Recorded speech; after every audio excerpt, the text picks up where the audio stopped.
Resonance effect. तो बच्चों हम जानते हैं एल्केन के अंदर कार्बन कार्बन के बीच में सिंगल बॉन्ड होता है, और जब भी कार्बन कार्बन के बीच में सिंगल बॉन्ड होता है तो बॉन्ड लेंथ आती है 1.54 एंगस्ट्रॉम। ठीक है, लेकिन एल्कीन्स की अगर बात करें तो एल्कीन्स में कार्बन कार्बन के बीच में डबल बॉन्ड होगा, और यहां पर जो है बॉन्ड लेंथ आती है 1.34 angstrom.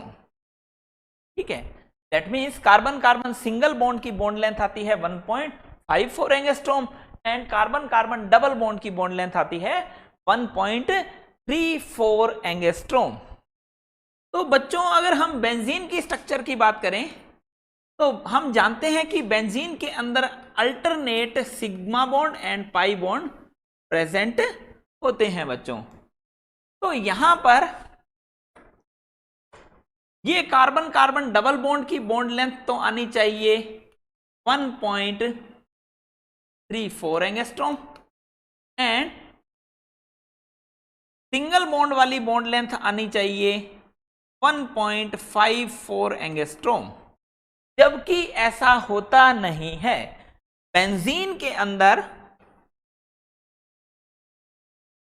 According to experimental data the carbon carbon bond length of benzene is 1.39 angstrom, 1.39 angstrom, जो कि ना तो सिंगल बॉन्ड के बराबर है ना ही डबल बॉन्ड के बराबर है, कुछ बीच की कंडीशन है। तो अगर हम बेंजीन की ये एक ही स्ट्रक्चर बनाए बच्चों तो हम बेंजीन की 1.39 एंगस्ट्रॉम बॉन्ड लेंथ को एक्सप्लेन नहीं कर सकते हैं। तो यहीं से कॉन्सेप्ट शुरू होगा रेजोनेंस का। जब किसी भी कंपाउंड की एक ही स्ट्रक्चर से उसकी प्रॉपर्टीज को एक्सप्लेन नहीं कर सकते हैं तो एक से ज्यादा इमेजिनरी स्ट्रक्चर बनाई जाती हैं, एक से ज्यादा इमेजिनरी स्ट्रक्चर ड्रॉ की जाती हैं। These imaginary structures are called resonating structures. These imaginary structures are called resonating structures. और इनका जो हाइब्रिड बनेगा उसे बोला जाता है रेजोनेंस हाइब्रिड। तो बच्चों हो क्या रहा है कि जब भी किसी एक स्ट्रक्चर से हम किसी कंपाउंड की सारी प्रॉपर्टीज को एक्सप्लेन नहीं कर सकते हैं तो एक से ज्यादा स्ट्रक्चर्स को ड्रॉ किया जाता है, इमेजिनरी स्ट्रक्चर्स को। ठीक है, इन इमेजिनरी स्ट्रक्चर्स को हम बोलते हैं रेजोनेटिंग स्ट्रक्चर्स, एंड इनका जो हाइब्रिड होता है उसे हम बोलते हैं रेजोनेंस हाइब्रिड बच्चों। तो यहां पर इंपॉर्टेंट बात क्या है, resonating structures are imaginary structures where resonance hybrid is real structure बच्चों। तो बच्चों रेजोनेंस है क्या, रेजोनेंस क्यों क्रिएट हुआ है, क्योंकि पाई बॉन्ड्स के डीलोकेलाइजेशन से, due to shifting of pi electrons. ठीक बात है। तो ये जो पाई इलेक्ट्रॉन्स की जो शिफ्टिंग हो रही है ये पार्शियली शिफ्टिंग तो नहीं है, यहां पर शिफ्टिंग हो रही है परमानेंट शिफ्टिंग, कंप्लीट शिफ्टिंग हम बोल सकते हैं इसको, complete shifting of pi electrons, complete shifting of pi electrons. तो बच्चों यहां पर इन पाई इलेक्ट्रॉन्स के डीलोकेलाइजेशन के लिए कोई भी एक्सटर्नल रिएजेंट की रिक्वायरमेंट नहीं है। तो ऐसे इलेक्ट्रॉन्स की शिफ्टिंग जिनको बाहर से कोई रिएजेंट की रिक्वायरमेंट नहीं है, ऐसी शिफ्टिंग को हम बोलते हैं permanent shifting. That means resonance is also permanent effect. ठीक है बच्चों, तो अब हम चलते हैं की पॉइंट्स की ओर रेजोनेंस के। The resonance is intramolecular process, that means molecule के अंदर ही होने वाला प्रोसेस है, मॉलिक्यूल से बाहर होने वाला प्रोसेस नहीं है बच्चों। Second point, resonance is hypothetical phenomena. Resonance खुद क्या है? Hypothetical phenomena. क्यों? क्योंकि रिजोनेटिंग जो स्ट्रक्चर्स बन रही है बच्चों वो इमेजिनरी स्ट्रक्चर्स हैं, ठीक है। It increase the stability of the system. अगर रेजोनेटिंग स्ट्रक्चर्स बन रही हैं तो कंपाउंड की स्टेबिलिटी जो है वो इंक्रीज होती है बच्चों। Fourth point, resonating structures are imaginary where resonance hybrid is a real structure. ये मैं आपको बता चुका हूं इससे पहले भी कि रेजोनेटिंग स्ट्रक्चर्स जो हैं वो तो इमेजिनरी स्ट्रक्चर्स हैं, but resonance hybrid is real structure बच्चों। अब देखिए fifth point, resonance involve delocalisation of pi electrons. इसमें पाई इलेक्ट्रॉन्स का डीलोकेलाइजेशन होता है या फिर लोन पेयर्स का डीलोकेलाइजेशन होता है बच्चों। यहां कभी भी एटम्स का डीलोकेलाइजेशन नहीं होता है बच्चों। यहां पर देखिए, resonating structures arrangement of atoms should be same, they should differ only in the arrangement of electrons. For example, आपने अभी बेंजीन की जो स्ट्रक्चर बनाई उसके अंदर ये जो H एटम्स थे ये कहीं भी शिफ्ट नहीं हो रहे थे बच्चों। ओनली शिफ्टिंग किसकी हो रही थी? ओनली शिफ्टिंग हो रही थी इन पाई इलेक्ट्रॉन्स की बच्चों। पाई इलेक्ट्रॉन्स की शिफ्टिंग होती है, ना कि एटम्स की शिफ्टिंग होती है। तो अगर मैं आपसे कोई एग्जाम्पल देके पूछूं कि क्या ये रेजोनेंस है, फॉर एग्जाम्पल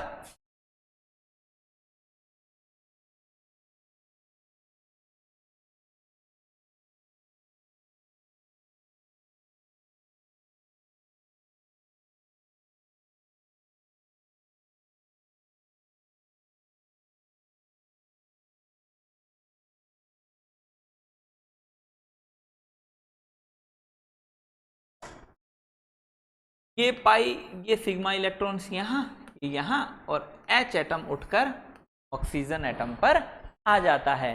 तो क्या ये रेजोनेंस है बच्चों? यहां इलेक्ट्रॉन्स की शिफ्टिंग तो हो रही है, लेकिन यहां पर H एटम जो कार्बन पर लगा हुआ था अब वो ऑक्सीजन पर आ गया है, तो कभी भी एटम्स शिफ्ट नहीं होते हैं। That means these structures they are not resonating structures, ठीक है। तो ये फिर है क्या? दे आर टॉटोमर्स। टॉटोमर्स है बच्चों, कीटो एंड इनोल स्ट्रक्चर्स हैं बच्चों। ये कभी भी रिजोनेटिंग स्ट्रक्चर्स नहीं हो सकती है। क्यों? क्योंकि रिजोनेटिंग स्ट्रक्चर्स बनती है पाई इलेक्ट्रॉन्स के डीलोकेलाइजेशन से बच्चों। अब देखिए, all resonating structures must conform the Lewis structure. For example, carbon, nitrogen and oxygen never be pentavalent. इसका एग्जाम्पल क्या है बच्चों? देखिए, हम यहां पर ये कहना चाह रहे हैं, देखिए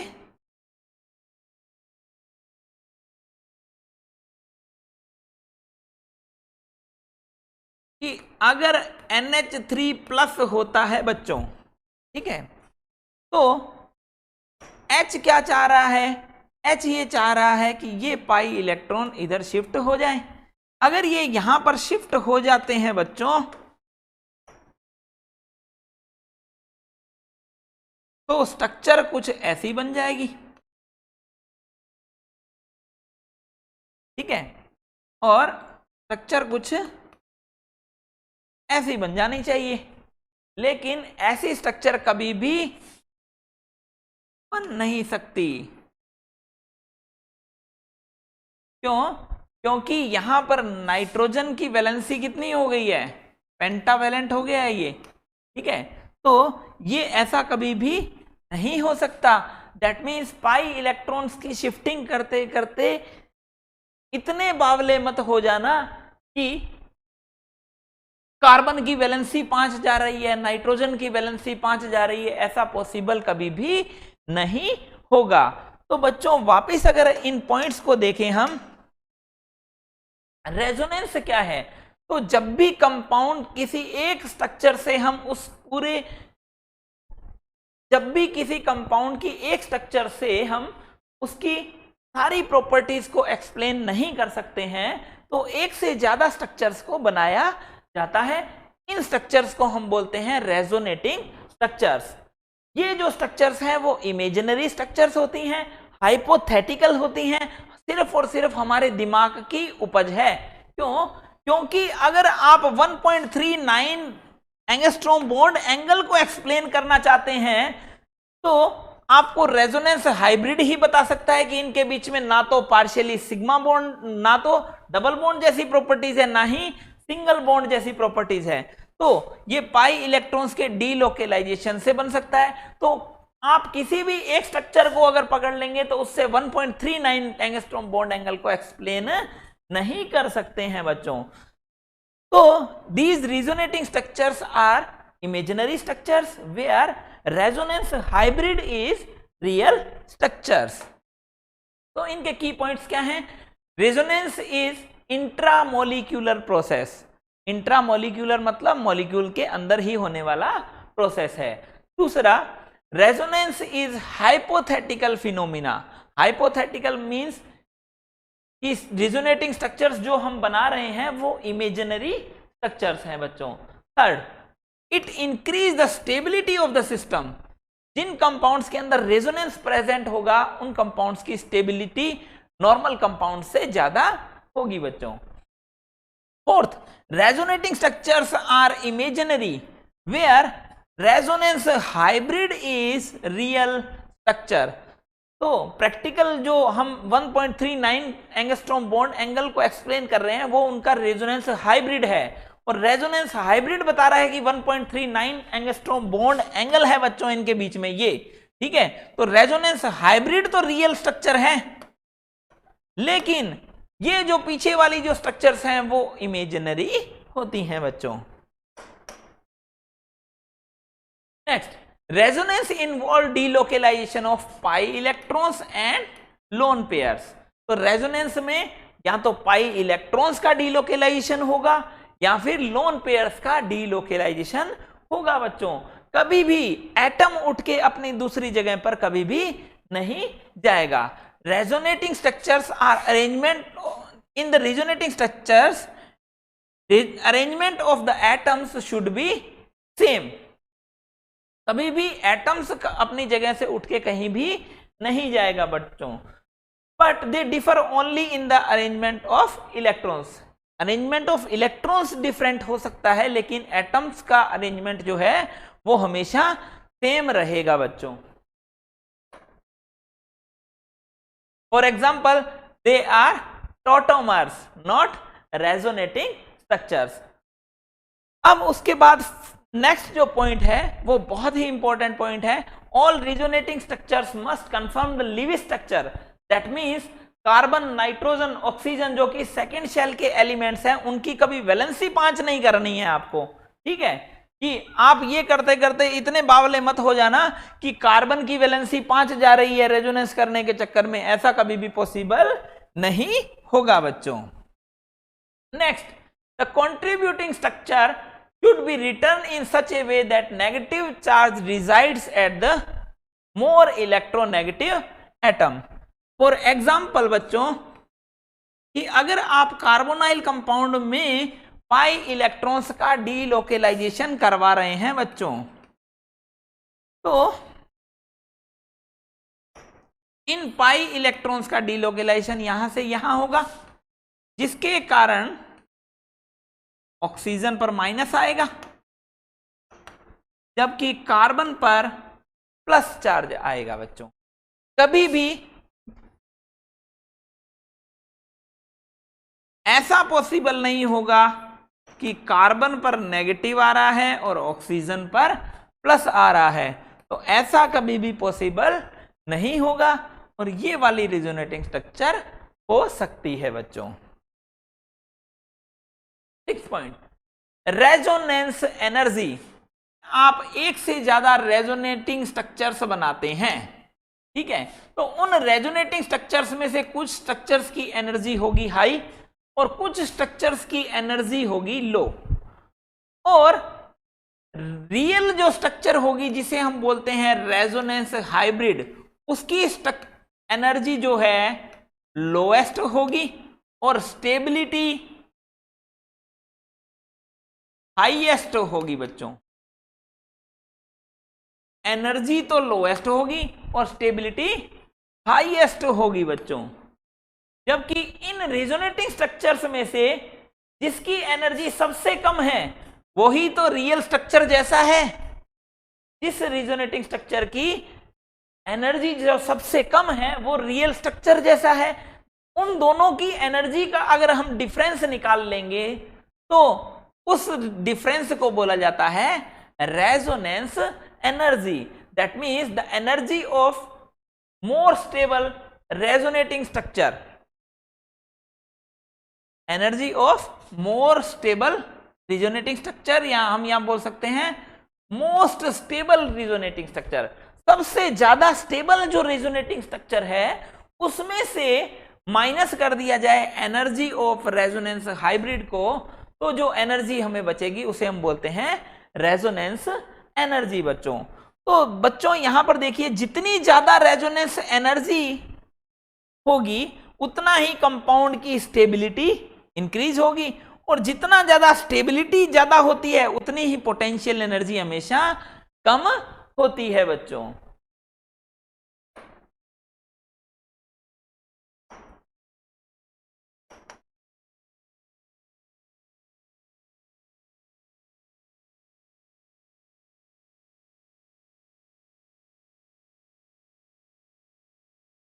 अब हम बात करते हैं पॉसिबिलिटी ऑफ रेजोनेंस की बच्चों। तो पॉसिबिलिटी ऑफ रेजोनेंस में सबसे पहला है, देखो, double bond conjugation with positive charge बच्चों। तो यहां पर देखिए,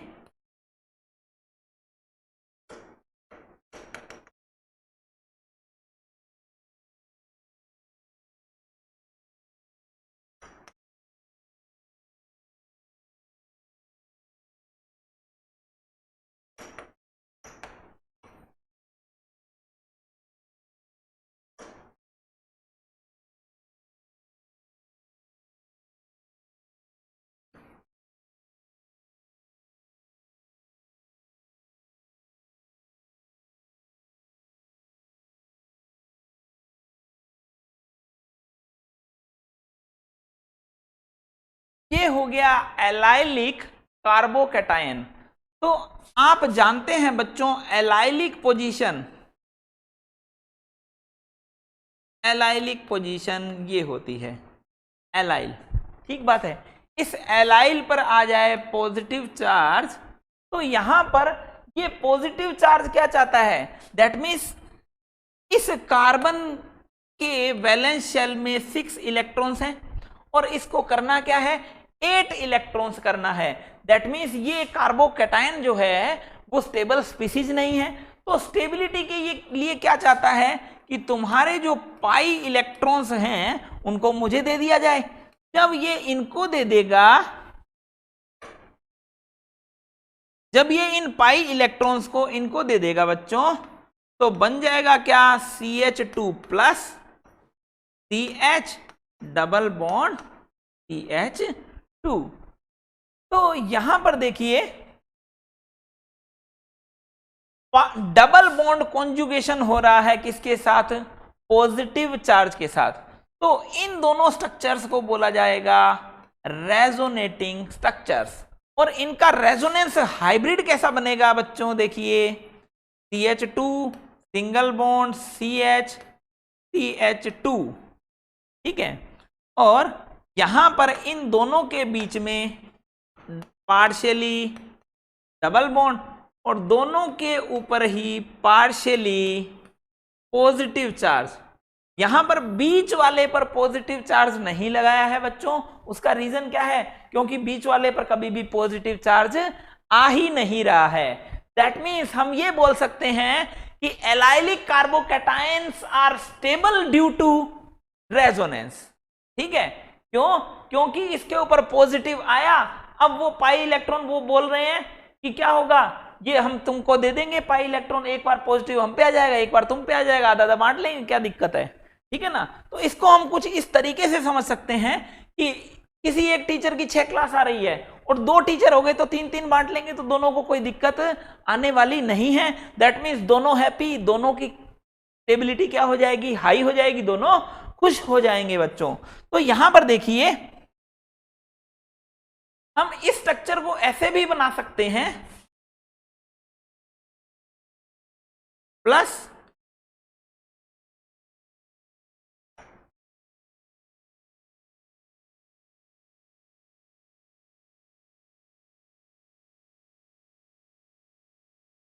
नालो बारिश में। तो बच्चों ये एलाइलिक कार्बोकैटायन बन जाएगा और इनका रेजोनेंस हाइब्रिड जो है वो कुछ ऐसा बन जाएगा, इसमें यहां पर पार्शियली पॉजिटिव, यहां पर भी पार्शियली पॉजिटिव चार्ज आ जाएगा। तो इसे क्या बोला जाएगा? Allylic carbocation. तो इसमें कैसा कॉन्जुगेशन हो रहा है बच्चों? इसमें कॉन्जुगेशन हो रहा है positive charge conjugate with pi bond, positive charge conjugate with double bond बच्चों, या पाई बॉन्ड। अब देखिए इसी में बेंजाइलिक कार्बोकैटायन भी ऐसा ही स्टेबल होता है। बेंजाइलिक पोजीशन आप जानते हैं,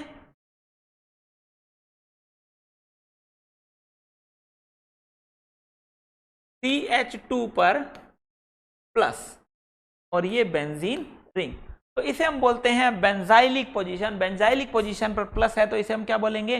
बेंजाइलिक कार्बोकैटायन बच्चों। अब देखिए इसमें ये वाले पाई इलेक्ट्रॉन इधर की साइड शिफ्ट हो जाए,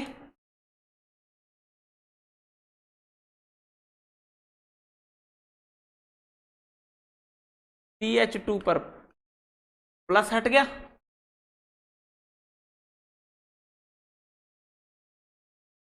उसके बाद जो है पॉजिटिव चार्ज आ जाएगा यहां पर।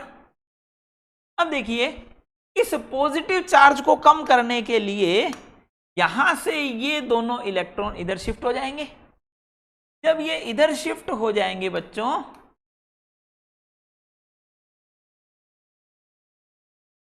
तो पॉजिटिव चार्ज आ जाएगा इस कार्बन पर। अब यहां पर प्लस आया तो ये पाई इलेक्ट्रॉन इधर फिर से शिफ्ट हो जाएंगे। जब फिर से शिफ्ट हो जाएंगे बच्चों तो यहां पर प्लस आ जाएगा और उसके बाद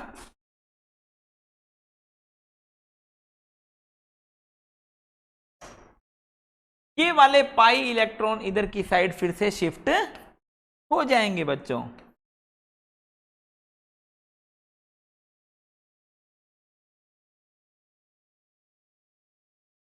तो अगर मान लीजिए इसकी, अब हम बात करें कि इसकी स्टेबिलिटी ज्यादा कैसे है, तो देखो बच्चों कि अगर मान लो ये CH2 प्लस नॉर्मल किसी के साथ जुड़ा होता R के साथ, तो ज्यादा से ज्यादा ये क्या दे देता इसको? ये इसको इंडक्टिव इफेक्ट दे देता। ठीक है, और इंडक्टिव इफेक्ट क्या है? पार्शियली शिफ्टिंग ऑफ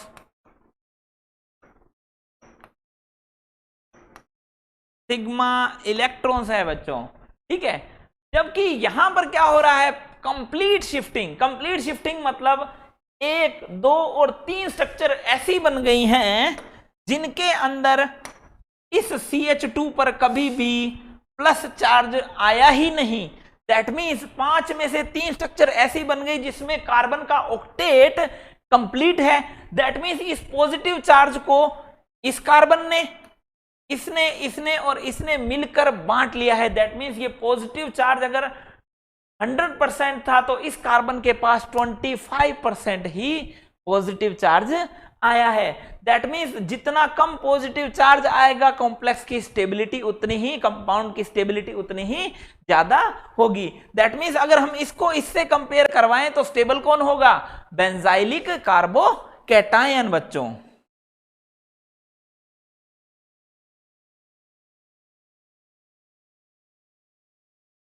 ठीक है बच्चों, तो बेंजाइलिक कार्बोकैटायन जो है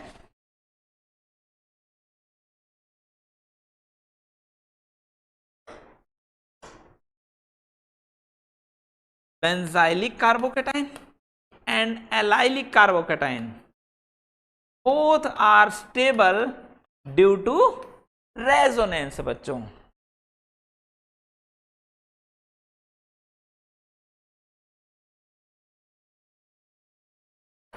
नेक्स्ट, पॉसिबिलिटी ऑफ रेजोनेंस में सेकंड जो पार्ट है वो है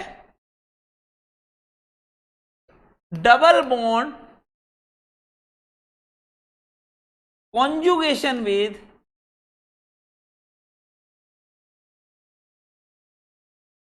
नेगेटिव चार्ज।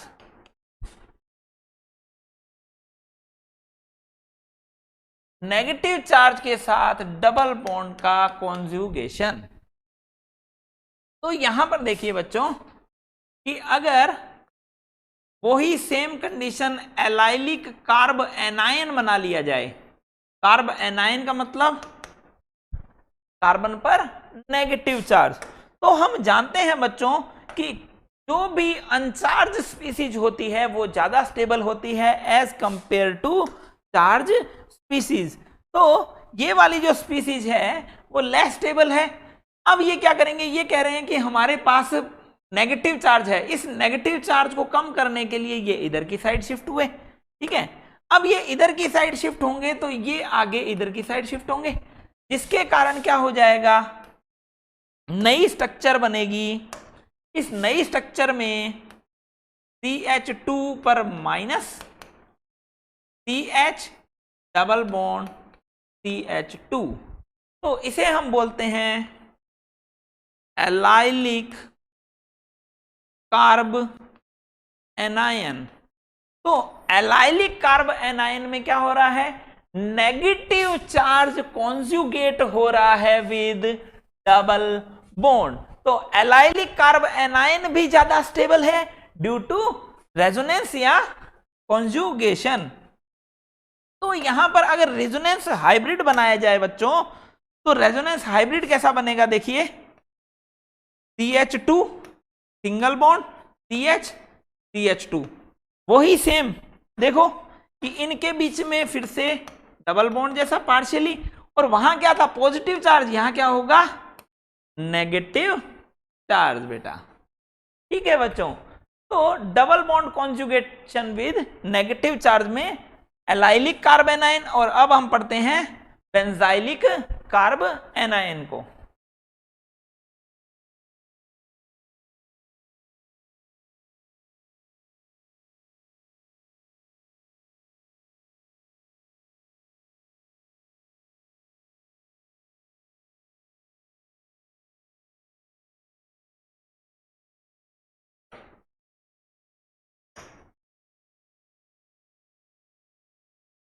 फिर से वही बेंजाइलिक पोजीशन CH2, अब की बार CH2 पर क्या है बच्चों,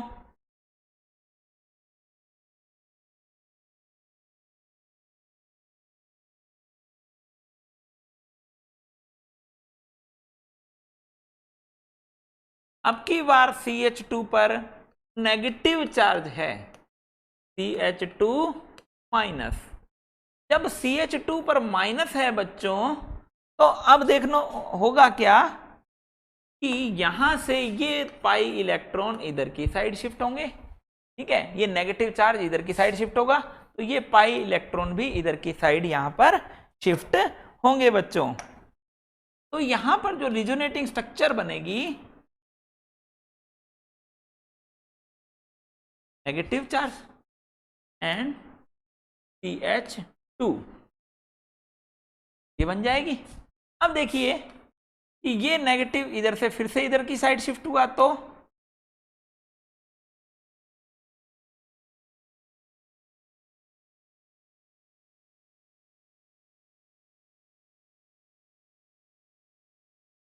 अब फिर से ये नेगेटिव चार्ज इधर की साइड शिफ्ट हुआ, तो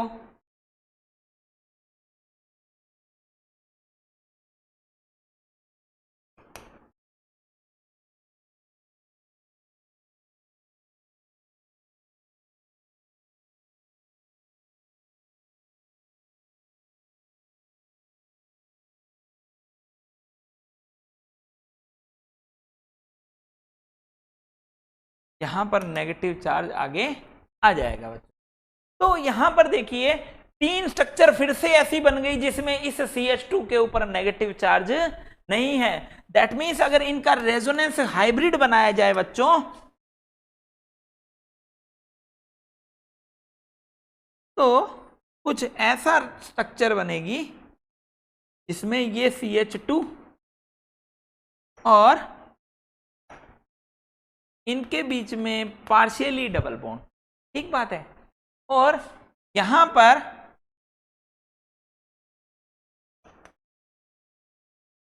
ये पाई बॉन्ड जो है वो नेगेटिव चार्ज जो है जो यहां से यहां तक आ रहा है। तो नेगेटिव चार्ज कहां कहां पर आया, ऑर्थो एंड पैरा पोजीशंस पर, और जबकि और नेगेटिव चार्ज कहां था, इस पर। तो इसे हम बोलते हैं रेजोनेंस हाइब्रिड बच्चों, जबकि ये सब क्या है, रेजोनेटिंग स्ट्रक्चर्स। थर्ड पॉसिबिलिटी, तो double bond conjugation with odd electron में हम बनाते हैं एलाइलिक फ्री रेडिकल को। एलाइलिक फ्री रेडिकल क्या होता है बच्चों, देखिए ये होती है एलाइलिक पोजीशन। इस एलाइलिक पोजीशन पर हो जाए फ्री रेडिकल, तो ये फ्री रेडिकल कॉन्जुगेशन में आएगा। क्यों, क्योंकि इसके वैलेंस शेल में अभी भी कितने इलेक्ट्रॉन हैं, 7 इलेक्ट्रॉन्स हैं। तो ये यहां पर, और इन जो शेयरिंग, ये जो इलेक्ट्रॉन्स है यहां पर 2 इलेक्ट्रॉन है, तो इन दोनों ने बॉन्ड बना लिया और इधर बॉन्ड बना लिया। दैट मीन्स इन दोनों के बीच में डबल बॉन्ड बन गया। यहां पर क्या बन जाएगा, फ्री रेडिकल। तो आप ये बोल सकते हैं allylic free radical are stable radical due to resonance, ठीक है। इसी तरीके से बेंजाइलिक फ्री रेडिकल जो है वो भी स्टेबल होता है ड्यू टू रेजोनेंस। कैसे, देखिए ये बेंजाइलिक पोजीशन, यहां पर है फ्री रेडिकल। अब देखिए बच्चों, ये इलेक्ट्रॉन इधर, अब ये यहां पे हाफ एरो बनाएंगे, हाफ एरो। अभी तक तो फुल एरो बना रहे थे, अब यहां पर क्या बनाएंगे, हाफ एरो बनाएंगे। अब ये देखो यहां पर 2 इलेक्ट्रॉन थे, तो एक तो इधर चला गया, दूसरा कहां आएगा, इधर आएगा, जिसके कारण स्ट्रक्चर जो बनेगी बच्चों,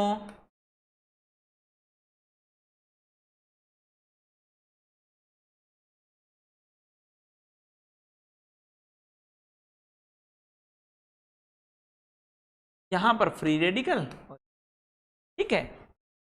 अब देखिए आगे फिर से ये एक, ये इधर और ये इधर, इसके कारण बन क्या जाएगा बच्चों, देखिए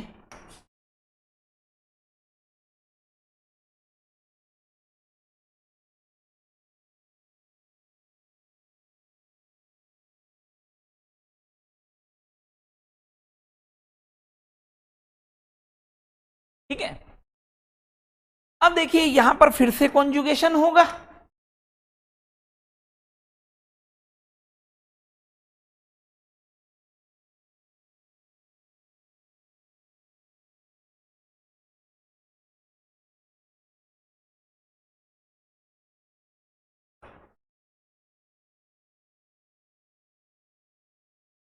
और फर्दर कॉन्जुगेशन से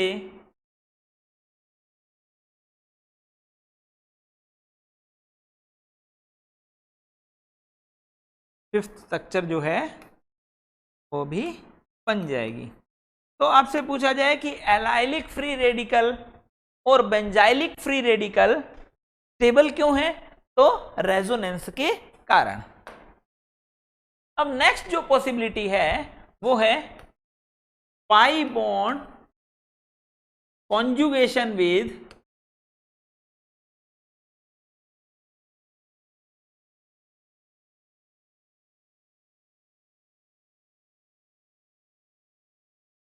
पाई बॉन्ड, पाई बॉन्ड का पाई बॉन्ड के साथ कॉन्जुगेशन। तो यहां पर आप बेंजीन बना सकते हैं।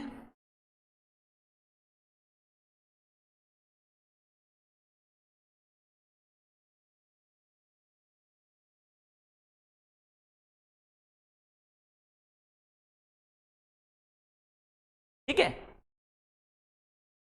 यहां पर आप नाइट्रोबेंजीन भी बना सकते हैं बच्चों। अब देखिए नाइट्रोबेंजीन की अगर आप रिजोनेटिंग स्ट्रक्चर देखेंगे, यहां पर कुछ इंटरेस्टिंग है बच्चों कि नाइट्रोजन और ऑक्सीजन में से ऑक्सीजन की इलेक्ट्रोनेगेटिविटी ज्यादा है तो इधर इलेक्ट्रॉन शिफ्ट होंगे। अब इधर इलेक्ट्रॉन शिफ्ट होंगे तो नाइट्रोजन के पास प्लस चार्ज आएगा। इस प्लस चार्ज को कम करने के लिए ये पाई बॉन्ड इधर शिफ्ट हो जाएंगे। जब ये यहां शिफ्ट हो जाएंगे बच्चों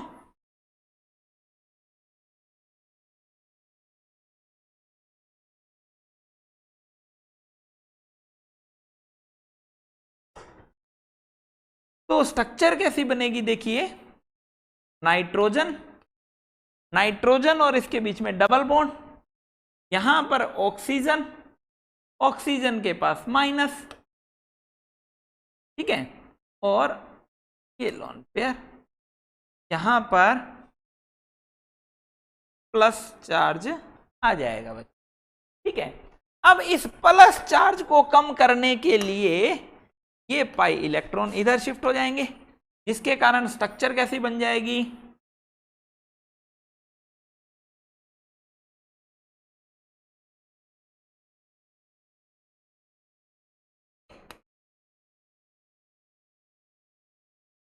अब उसके बाद में ये जो पाई इलेक्ट्रॉन्स हैं फिर से इधर शिफ्ट हो जाएंगे, इसके कारण स्ट्रक्चर कैसी बन जाएगी,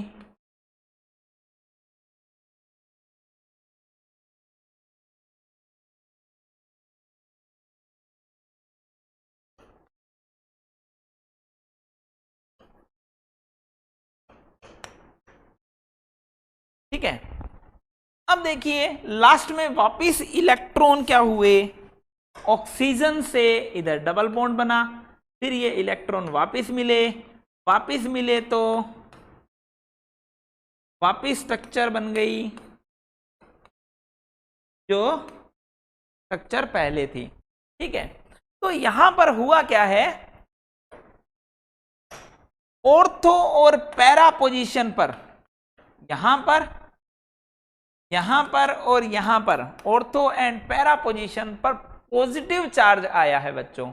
ठीक है, तो अगर आप इसका रेजोनेंस हाइब्रिड बनाएंगे बच्चों तो ऐसा रेजोनेंस हाइब्रिड बनेगा, यहां पर नाइट्रोजन, ये O, ये O। ठीक है, अब देखिए कैसे बनाएंगे आप इसको, तो यहां पर पार्शियली पॉजिटिव आया था तो पार्शियली पॉजिटिव बनाएंगे, यहां पर पॉजिटिव आया था और यहां पर पॉजिटिव आया था, और पाई इलेक्ट्रॉन यहां से यहां मूव किए हैं। ठीक है, अब देखिए यहां पर कभी डबल बॉन्ड था कभी नहीं था, स्टार्टिंग में था फिर बीच में नहीं था, तो यहां पर आप डॉट डॉट से इसको शो करेंगे। अब इन दोनों के बीच में भी डबल बॉन्ड कई बार आया है, तो स्टार्टिंग में नहीं था और बाद में था, तो इनको भी आप डॉट डॉट से बनाएंगे। और उसके बाद में देखिए यहां पर पार्शियली नेगेटिव चार्ज बना देंगे बच्चों। तो यहां पर इंटरेस्टिंग बात बोली थी मैंने कि कुछ इंटरेस्टिंग होने वाला है, तो यहां पर देखिए बच्चों कि बेंजीन रिंग की ये पोजीशन को हम बोलते हैं ऑर्थो, ऑर्थो, ये हो जाएगी मेटा,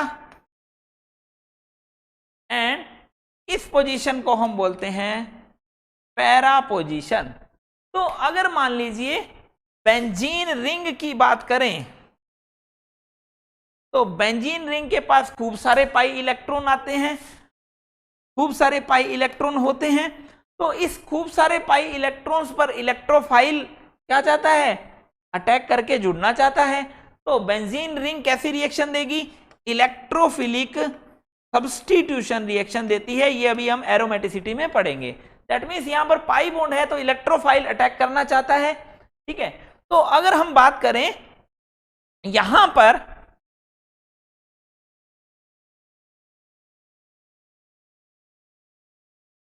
मैं जादू से मिटा रहा हूं इसको, ठीक है।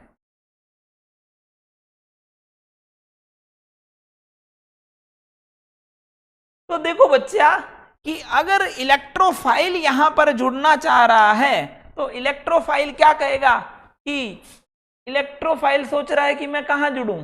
तो इलेक्ट्रोफाइल जिसके पास इलेक्ट्रॉन्स की कमी है और जो किसको ढूंढ रहा है, इलेक्ट्रॉन्स को ढूंढ रहा है, तो यहां तो पहले से पॉजिटिव चार्ज है, कहां कहां पर, ऑर्थो एंड पैरा पोजीशन पर। तो इलेक्ट्रोफाइल कहां पर आकर जुड़ेगा, मेटा पोजीशन पर।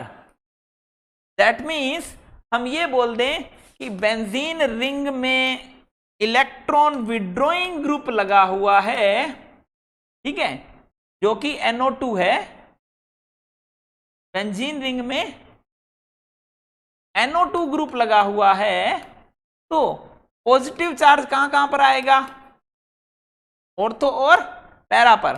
तो इलेक्ट्रोफाइल कहां जुड़ेगा, मेटा पोजीशन पर जुड़ पाएगा, ठीक है।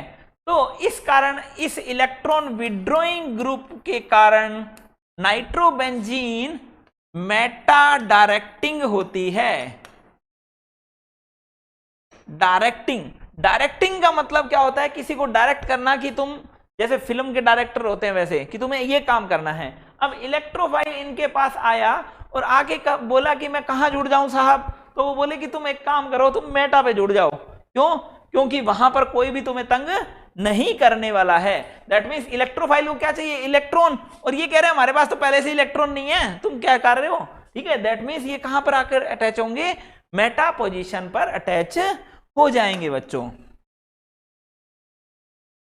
अब इसके बाद फिफ्थ पॉसिबिलिटी जो है वो बच गई है, लॉन पेयर कॉन्जुगेशन विद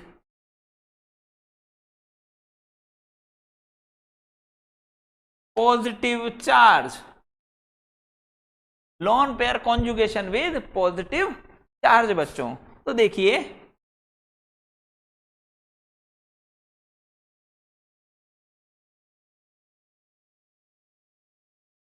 यहां पर CH2 के पास प्लस है। अब यहां पर क्या है, इस ऑक्सीजन के पास लोन पेयर है। अगर लोन पेयर इसके जस्ट पास वाली पोजीशन पर है तो वो कह रहा है कि ये इसको मैं दे देता हूं। क्यों, ये क्यों लेना चाह रहा है, क्योंकि इसके वैलेंस शेल में 6 इलेक्ट्रॉन्स हैं। जब 6 इलेक्ट्रॉन्स है तो वो कह रहा है तुम दे दोगे तो हम कितने हो जाएंगे, 8 इलेक्ट्रॉन्स हो जाएंगे। दैट मीन्स ये CH2 पर प्लस आ जाएगा। तो ये दोनों क्या हैं, रेजोनेटिंग स्ट्रक्चर्स। तो आपसे पूछा जाए कि ये वाला कार्बोकैटायन जो है वो स्टेबल क्यों है, तो आप बोल देंगे due to resonance. Due to resonance ये स्टेबल है, या फिर आप इसको बैक बॉन्डिंग भी बोल सकते हैं बच्चा, ठीक है।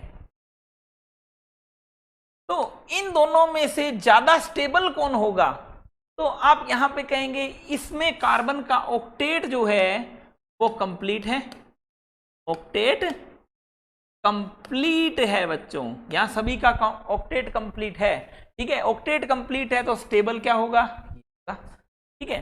अब मान लीजिए इस स्ट्रक्चर की बात करें, CH2NH double bond CH2 plus.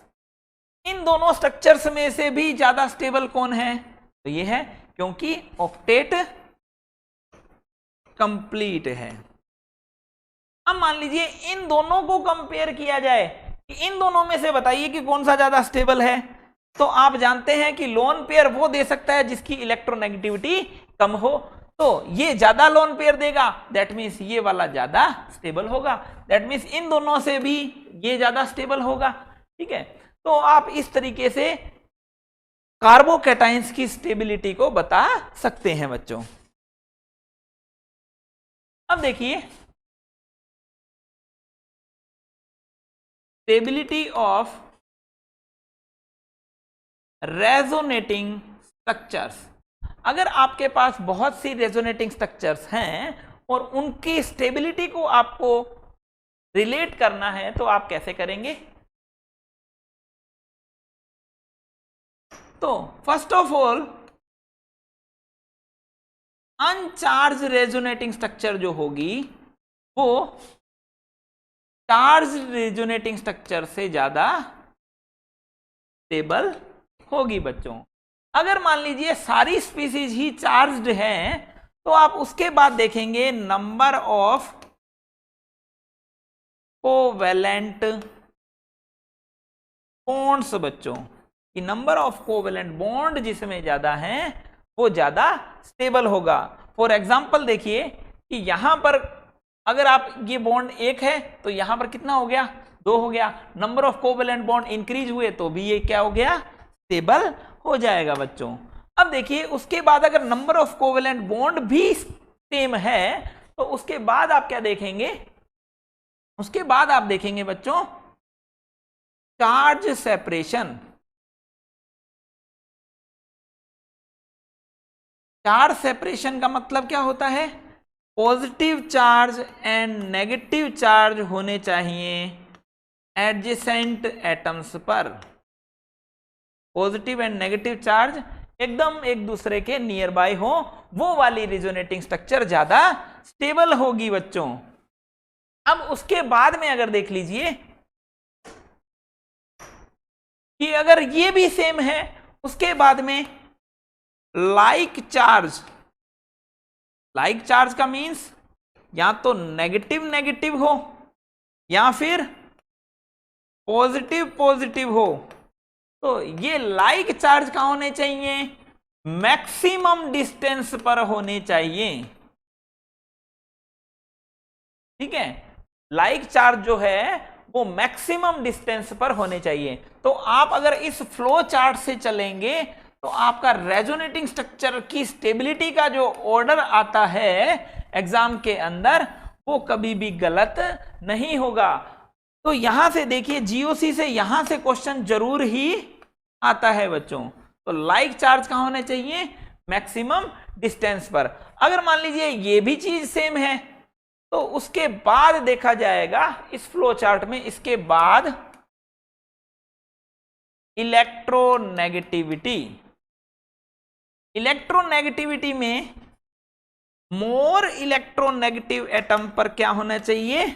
More electronegative atom पर नेगेटिव चार्ज स्टेबल होगा और लेस इलेक्ट्रोनेगेटिव एटम पर पॉजिटिव चार्ज स्टेबल होगा। अब समस्या क्या आती है मैं बताता हूं। आप इस फ्लो चार्ट के अकॉर्डिंग नहीं चलेंगे, थोड़े दिन में आप अपने अकॉर्डिंग चलेंगे और अपने अकॉर्डिंग में ये सब बातें आपको ध्यान में नहीं रहेगी। आपको सिर्फ ये एक पॉइंट ध्यान रहेगा और ये पॉइंट ध्यान रहने से गड़बड़ होने के चांसेस बढ़ जाते हैं बच्चों। तो आपको इस फ्लो चार्ट से चलना है। सबसे पहले आप अनचार्ज के बाद चार्ज देखोगे, चार्ज के बाद नहीं तो आप क्या करोगे? देखो ये वाली स्ट्रक्चर है, इन दोनों में से आप कहोगे अरे अरे ऑक्सीजन के ऊपर पॉजिटिव, ये तो लेस स्टेबल है, जबकि यही क्या है? मोर स्टेबल है। यही मोर स्टेबल है बच्चों। यही दिक्कत आने वाली है। अगर आप इस फ्लो चार्ट से चलेंगे तो आप ये बोल पाएंगे कि अनचार्ज के बाद चार्ज दोनों में है तो नंबर ऑफ कोवेलेंट बॉन्ड उधर ज्यादा है तो वो वाला स्टेबल हो जाएगा, तो बात यहीं खत्म हो जाएगी। ठीक है, लेकिन आप सिर्फ इलेक्ट्रोनेगेटिविटी की पूंछ पकड़ के चलेंगे तो कभी भी स्टेबिलिटी का ऑर्डर जो है वो सही नहीं कर पाएंगे। तुक्के में हो जाए वो अलग बात है, लेकिन वैसे जनरली नहीं कर पाएंगे बच्चों।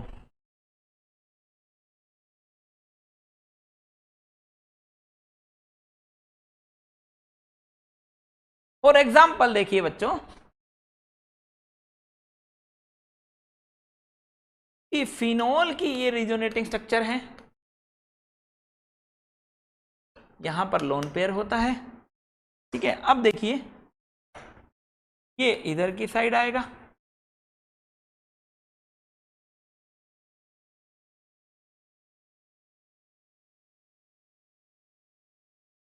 जादू से मिटाना पड़ेगा। ठीक, तो OH पर प्लस। ठीक है, अब देखिए कि ये जब यहां आएगा तो ये चार्ज इधर आ जाएगा, दैट मीन्स यहां पर नेगेटिव चार्ज। अब ये नेगेटिव चार्ज भी डीलोकेलाइज होगा, नेगेटिव चार्ज भी डीलोकेलाइज होगा, तो ये यहां पर नेगेटिव।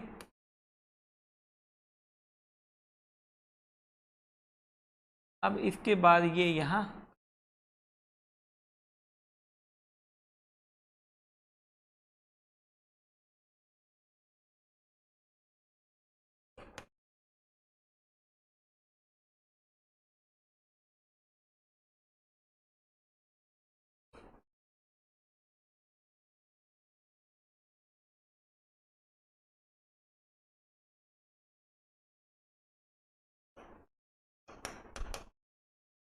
ये स्ट्रक्चर्स बन जाएंगी। OH plus. तो यहां पर देखिए इन रिजोनेटिंग स्ट्रक्चर्स में इस स्ट्रक्चर को हम बोल दें 1 नंबर, इसको 2 नंबर, इसको 3 नंबर, इसको 4 नंबर एंड इसको 5 नंबर बोल दें। तो सबसे ज्यादा स्टेबल रिजोनेटिंग स्ट्रक्चर कौन सी है बच्चों? तो यहां पर देखिए फर्स्ट और फिफ्थ जो स्ट्रक्चर है उसमें कोई भी चार्ज कहीं पर भी नहीं है, that means first and fifth are equally stable. के बाद अगर आप देखें तो इन तीनों में चार्ज है, चार्ज के बाद आप देखेंगे कि नंबर ऑफ कोवेलेंट बॉन्ड भी सब में सेम है। जब number of covalent bond same है तो आप देखेंगे कि पॉजिटिव और नेगेटिव एकदम एडजेसेंट एटम्स पे होने चाहिए, जिससे चार्ज सेपरेशन क्या रहे, लो रहे। तो चार्ज सेपरेशन यहां पर पॉजिटिव और नेगेटिव चार्ज जो है इस स्ट्रक्चर में तो है मैक्सिमम डिस्टेंस पर, जबकि यहां पर दोनों में क्या है, नियर बाय है, और इन दोनों की डिस्टेंस जो है वो इक्वल है। तो डिस्टेंस इक्वल है तो यहां पर क्या हो जाएगा, सेकंड एंड फोर्थ जो है ऑलमोस्ट सिमिलर स्टेबल, एंड ये जो है वो थर्ड स्ट्रक्चर से ज्यादा स्टेबल होंगे बच्चों। तो आप इस तरीके से रेजोनेटिंग स्ट्रक्चर्स की स्टेबिलिटी को कैलकुलेट कर सकते हैं बच्चों। तो अगर इस स्ट्रक्चर को बोल दें हम A, इस स्ट्रक्चर को बोले B और इस स्ट्रक्चर को बोले C, तो इनको अगर कंपेयर करवाया जाए बच्चों कि सबसे ज्यादा स्टेबिलिटी किसकी होगी, तो सबसे ज्यादा स्टेबिलिटी जो है सबसे पहले आप देखेंगे कि अनचार्ज, अनचार्ज कोई भी नहीं है, छोड़ दो, चार्ज, चार्ज स्पीसीज में से आप देखेंगे कि ये तीनों ही चार्ज हैं और तीनों में पॉजिटिव नेगेटिव नियर होने चाहिए। पॉजिटिव नेगेटिव यहां पर नियर है, जबकि यहां पर पॉजिटिव पॉजिटिव भी नियर है, तो इसकी जो स्टेबिलिटी है वो डिक्रीज होगी, दैट मीन्स सी स्ट्रक्चर हमेशा कम स्टेबल होगी। अब रह गई ये दोनों स्ट्रक्चर ए और बी स्ट्रक्चर, तो आप यहां पर देखेंगे कि नंबर ऑफ कोवेलेंट बॉन्ड 3 और 1 4, 2 और 2 4, ठीक है, तो ये भी है। उसके बाद आप देखेंगे सबसे लास्ट में इलेक्ट्रोनेगेटिविटी, तो इलेक्ट्रोनेगेटिविटी कॉन्सेप्ट ये कहता है कि नेगेटिव चार्ज कहां है, नाइट्रोजन पर, जबकि यहां नेगेटिव चार्ज कहां है, ऑक्सीजन पर। तो ऑक्सीजन कौन सा है, more electronegative atom, more electronegative atom पर जहां पर नेगेटिव चार्ज हो वो वाला ज्यादा स्टेबल होगा। तो ए वाला सबसे ज्यादा स्टेबल, फिर बी और सबसे लास्ट स्टेबल होगा सी बच्चों।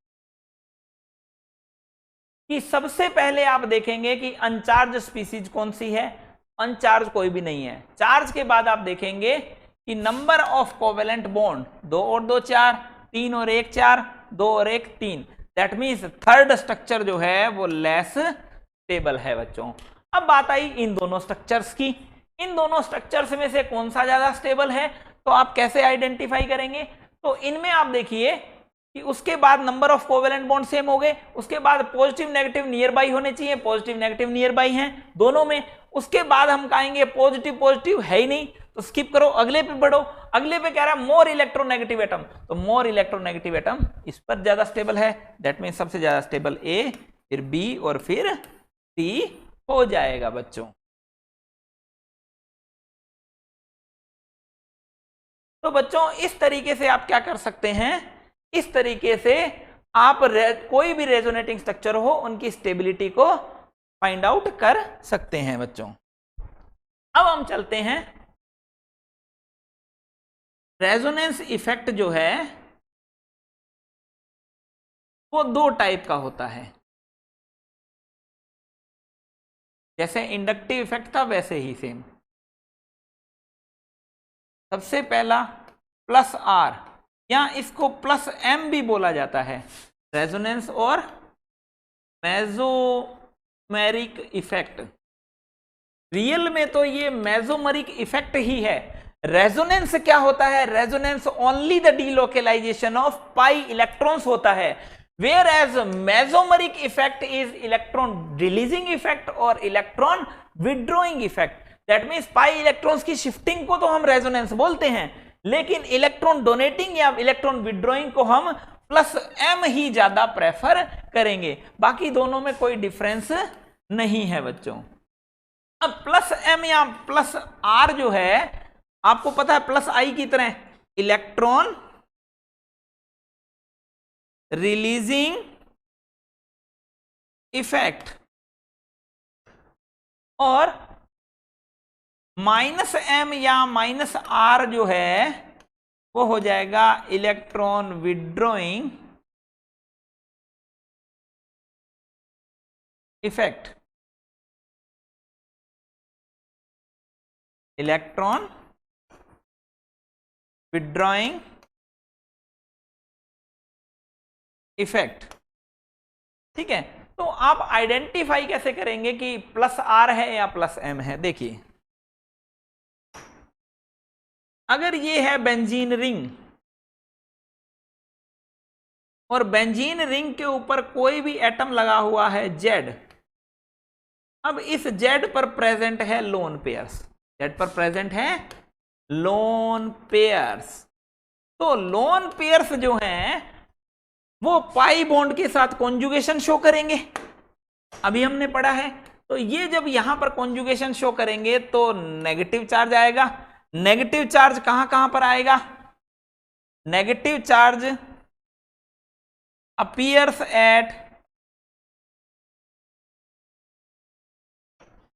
यहां पर और यहां पर, ऑर्थो एंड पैरा पोजीशन पर, ऑर्थो और पैरा पोजीशन पर नेगेटिव चार्ज अपीयर होगा। तो ये इलेक्ट्रॉन डोनेटिंग ग्रुप्स, ऐसे लोन पेयर वाले ग्रुप्स हैं कौन से?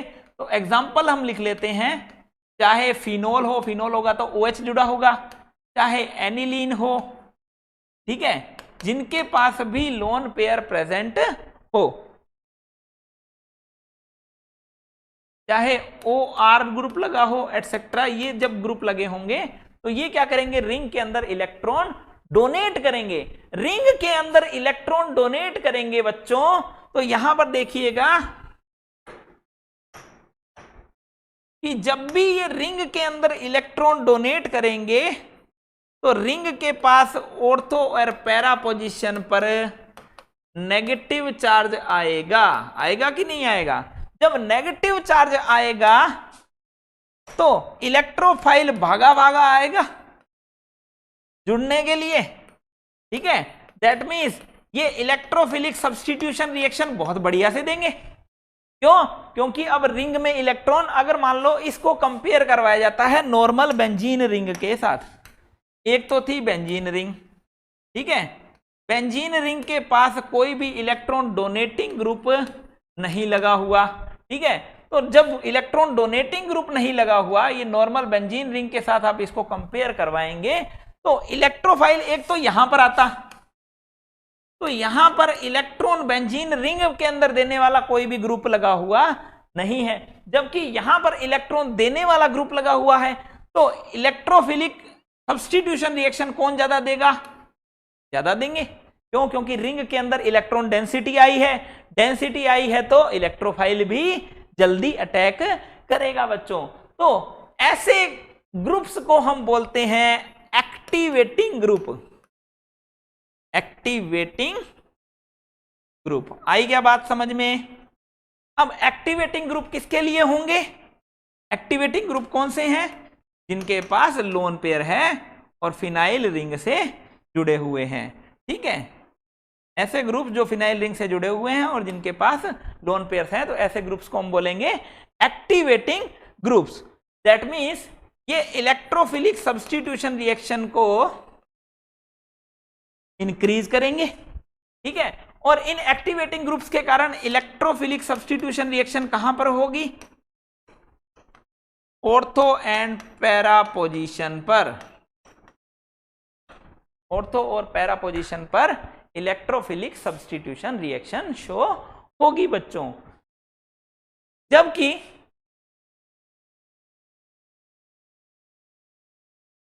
अगर मान लीजिए यहां पर कोई ऐसा ग्रुप लगा होता है एक्स डबल बॉन्ड वाई, यहां पर इसके पास कोई भी लोन पेयर नहीं हो, इसके पास कोई भी नो लोन पेयर, के पास कोई भी लोन पेयर प्रेजेंट नहीं हो, और electronegativity of y is greater than x हो, ठीक है, तो अब इस कंडीशन में क्या होगा? ये रिंग से यहां से इलेक्ट्रॉन खींचेंगे, ये यहां से खींचेंगे, जिसके कारण पॉजिटिव चार्ज कहां कहां आएगा? ऑर्थो एंड पैरा पोजीशन पर पॉजिटिव चार्ज आएगा। तो ये क्या किया इन्होंने? इन्होंने रिंग में से इलेक्ट्रॉन खींच के ले गए। अगर इसको बेंजीन रिंग के साथ कंपेयर करवाया जाए बच्चों, तो इलेक्ट्रोफाइल, मान लो यहां इलेक्ट्रोफाइल खड़ा है, मैं इलेक्ट्रोफाइल हूं, तो वो चाहता है कि मैं इधर जाऊं या इधर जाऊं, ठीक है, तो इलेक्ट्रोफाइल क्या चाहेगा कि इधर ही ठीक है, इधर तो वो इलेक्ट्रॉन वही ले गए खींच के, ठीक है, तो इलेक्ट्रोफाइल इलेक्ट्रोफिलिक सब्स्टिट्यूशन रिएक्शन जो है वो यहां पर डिक्रीज हो जाएगी, डिक्रीज हो जाएगी, तो इसको हम बोलेंगे डीएक्टिवेटिंग ग्रुप, इसको बोला जाएगा डीएक्टिवेटिंग ग्रुप। डीएक्टिवेटिंग ग्रुप होने की वजह से अब देखो, अगर मान लो मन करके इलेक्ट्रोफाइल आज आया ही है ये सोच करके कि मैं जुड़ूंगा तो इस पर ही जुड़ूंगा, तो इस पर ही जुड़ेगा, तो वो कह रहा है कि इलेक्ट्रोफाइल खुद कह रहा है क्या मेरे पास क्या है? पॉजिटिव चार्ज, तो पॉजिटिव वाले पे तो जुड़ेगा नहीं, दैट मीन्स वो यहां और यहां पर जुड़ सकता है। दैट मीन्स ऐसे ग्रुप्स क्या होंगे? ऐसे ग्रुप्स होंगे मेटा डायरेक्टिंग ग्रुप, ठीक है, मेटा डायरेक्टिंग ग्रुप होंगे, जो रिंग में से इलेक्ट्रॉन खींच कर ले जाते हैं, उन्हें, उन ग्रुप्स को हम बोलेंगे मेटा डायरेक्टिंग ग्रुप्स। तो बच्चों यहां पर ध्यान क्या रखना है? ये तो होंगे जो रिंग में इलेक्ट्रॉन देते हैं, उनको तो हम बोलते हैं ortho and para directing group, जो रिंग में से रिंग को इलेक्ट्रॉन देते हैं वो तो होंगे ऑर्थो पैरा डायरेक्टिंग ग्रुप और एक्टिवेटिंग ग्रुप, जबकि जो रिंग में से इलेक्ट्रॉन खींच के ले जाते हैं तो वो क्या हो जाएंगे? मेटा डायरेक्टिंग या डीएक्टिवेटिंग ग्रुप। तो इनके अगर एग्जाम्पल की बात आए तो इनके एग्जाम्पल हो जाएंगे NO2, बेंजीन रिंग के साथ NO2 ग्रुप लगा है, तो आपने देखा ही था कि NO2 ग्रुप ये यहां से खींच के ले गया, तो ये यहां तो पॉजिटिव चार्ज कहां पर आया था? यहां पर। तो NO2 के अलावा COOH, CHO, ये सब ग्रुप जिनके पास लोन पेयर ना हो इस अटैच एटम पे और इससे अगला एटम कौन सा हो, हाई इलेक्ट्रोनेगेटिव एटम हो, तो ये हो जाएंगे डीएक्टिवेटिंग ग्रुप्स। तो अब हम देखते हैं हेलोजन्स जो है, यहां पर देखेंगे एबनॉर्मल बिहेवियर ऑफ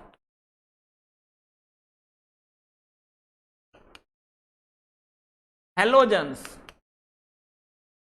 हेलोजन्स का एबनॉर्मल बिहेवियर। तो यहां पर देखिए बच्चों, हेलोजन जो है इनके पास लोन पेयर प्रेजेंट है, ठीक है, लोन पेयर प्रेजेंट है, तो ये क्या करेंगे, रिंग में इलेक्ट्रॉन देंगे, रिंग में इलेक्ट्रॉन देंगे तो ऑर्थो एंड पैरा पोजीशन पर नेगेटिव चार्ज आएगा, ठीक है। लेकिन इनका जो इस देने को इफेक्ट को हम क्या बोलेंगे, प्लस एम इफेक्ट होता है। लेकिन इनका जो है हेलोजन्स का माइनस आई इफेक्ट भी होता है। आप जानते हैं कि अगर मान लीजिए बेंजीन रिंग के साथ क्लोरीन लगा हुआ है, तो क्लोरीन क्या करेगा, एक तो लोन पेयर देना चाहेगा और दूसरा क्या है, ये इसका इलेक्ट्रॉन विड्रॉइंग नेचर भी होगा माइनस आई, क्योंकि कार्बन से इलेक्ट्रॉन नेगेटिविटी क्लोरीन की ज्यादा है। तो माइनस आई भी है और प्लस एम भी है, दोनों इफेक्ट शो कर रहे हैं। लेकिन इनका माइनस आई जो है वो प्लस एम इफेक्ट से ज्यादा होता है। तो माइनस आई ज्यादा है यानी कि इन्होंने इलेक्ट्रॉन दिए भी और कुछ इलेक्ट्रॉन खींचे भी, तो कुल मिला के मान लो 90 रुपए इन्होंने बेंजीन रिंग को दिए और 100 रुपए इलेक्ट्रॉन विड्रॉ कर लिए, ठीक है। तो कुल मिला के बेंजीन रिंग से ये 10 रुपए ठग के ले गए, ठीक है। तो ऐसे ग्रुप्स को भी डीएक्टिवेटिंग ग्रुप बोला जाएगा।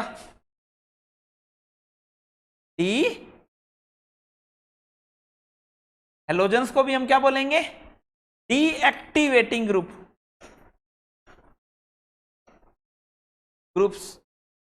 डीएक्टिवेटिंग ग्रुप्स हैं।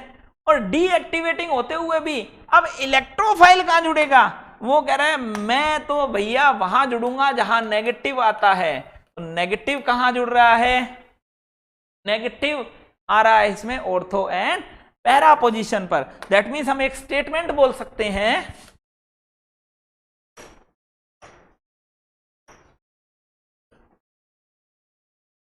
all deactivating groups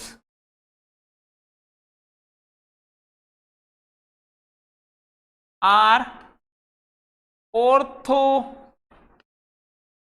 all deactivating groups are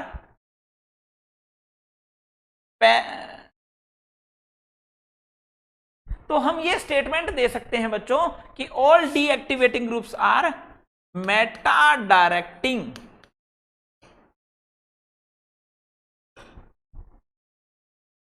accept halogen. क्यों, क्योंकि हेलोजन में क्या होता है, डीएक्टिवेटिंग है,